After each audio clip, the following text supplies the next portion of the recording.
Salut, ça va? Ça se passe? Putain, je suis trop crevé, je dors pas assez. C'est ouf, il y a trop de boulot à la boîte. Il me faut des vacances, faut que je fasse une pause là. T'as compris? Alors, j'imagine que tu n'as pas tout compris, ou peut-être même pas du tout, parce que j'ai parlé vite, ou plutôt, j'ai parlé normalement. Dans mes vidéos, je pense que tu comprends facilement parce que je fais un effort sur la prononciation et la vitesse des phrases. Mais là, j'ai parlé normalement.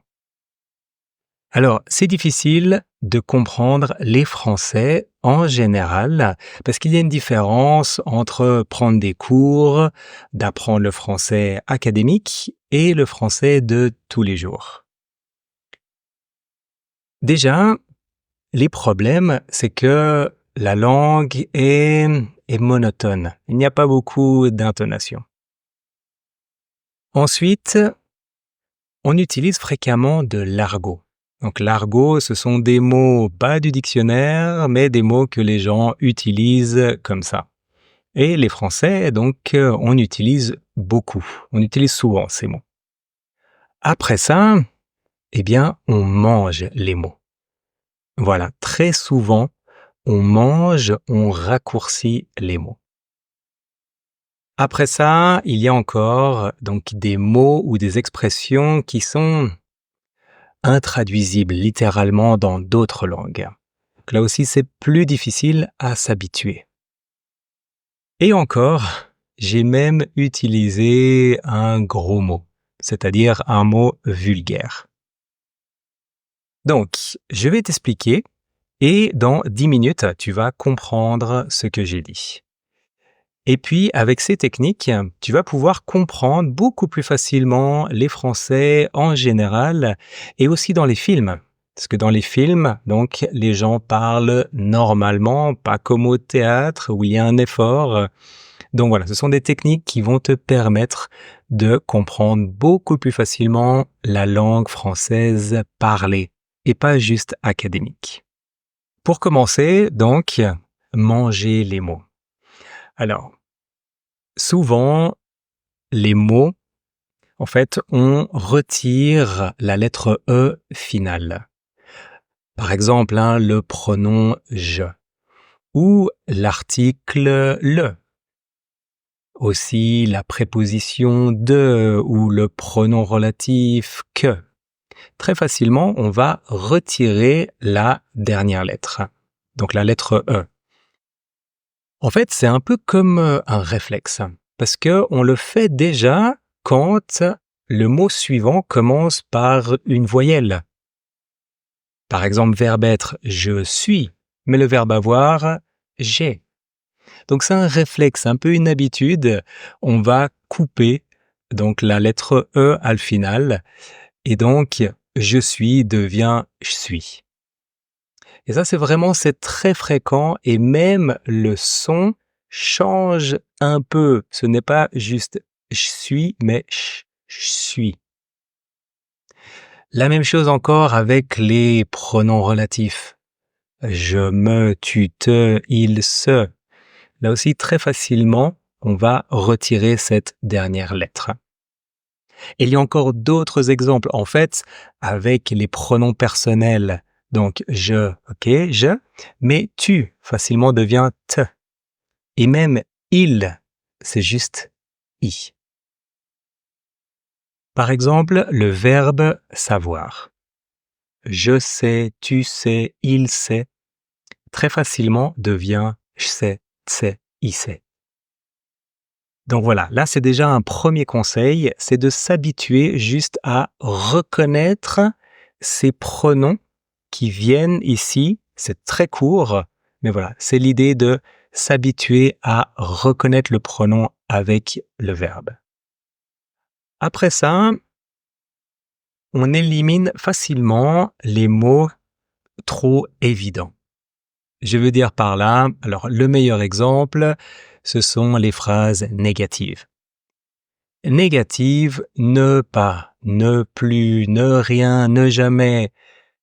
Ne, finalement, n'est pas important. Ce qui est vraiment important, pas plus, rien, jamais, personne. Donc facilement, on va retirer ne. Donc, je ne sais pas devient je sais pas. Et ce n'est pas le seul exemple. Il y a. Il y a, je sais que la seule possibilité est le pronom il. Il y a devient y a. Et la même chose encore, est-ce que tu devines? Donc, il y a négatif, il n'y a pas? Eh bien, ça devient il n'y a pas. Tout simplement. Et encore d'autres exemples, c'est avec le verbe falloir. Le verbe falloir, c'est pour exprimer une obligation. Au présent, il faut. Par exemple, il faut recycler les déchets. Donc voilà, c'est en fait une obligation générale. Je ne dis pas que tu dois.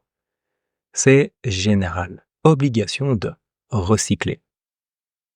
Mais ce verbe falloir se conjugue seulement avec le pronom il. Je, tu, nous, vous n'existe pas. Donc, comme la seule possibilité est il faut, je retire il. Faut. Et là encore, tu devines l'obligation au négatif. Il ne faut pas devient faut pas. Ça, c'est vraiment très important à connaître parce que on l'utilise vraiment beaucoup, beaucoup, beaucoup.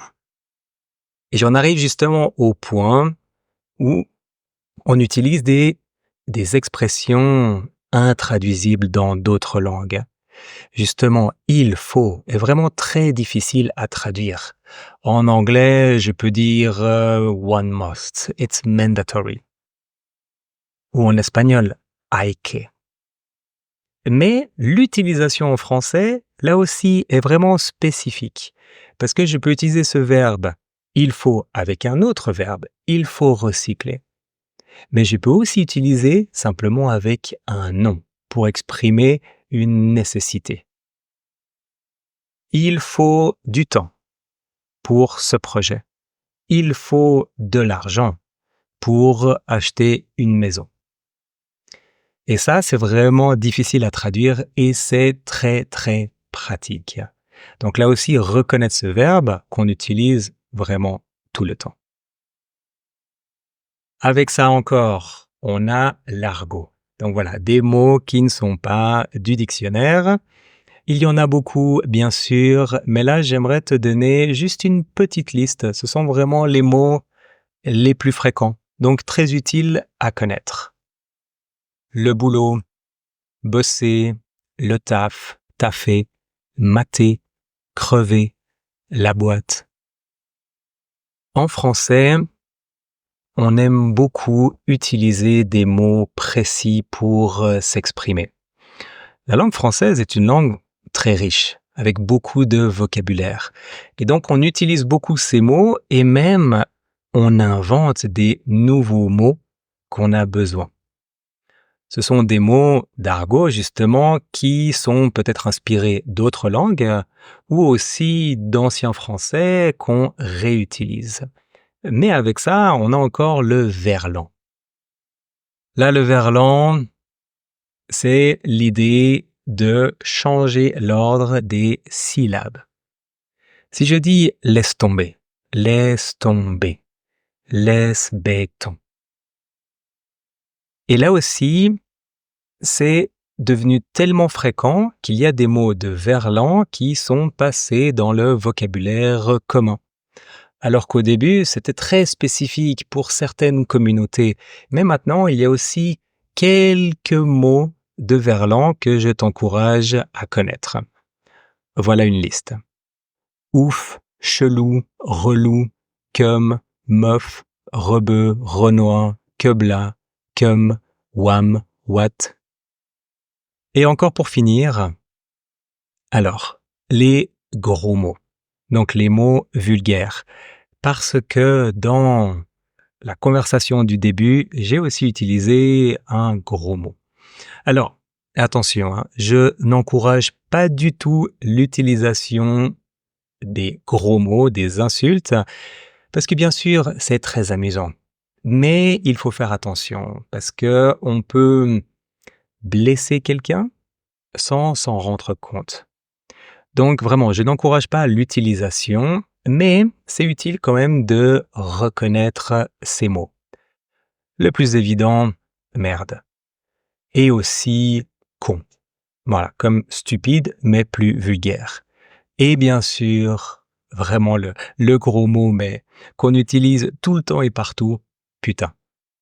Ça, c'est l'équivalent de fuck en anglais.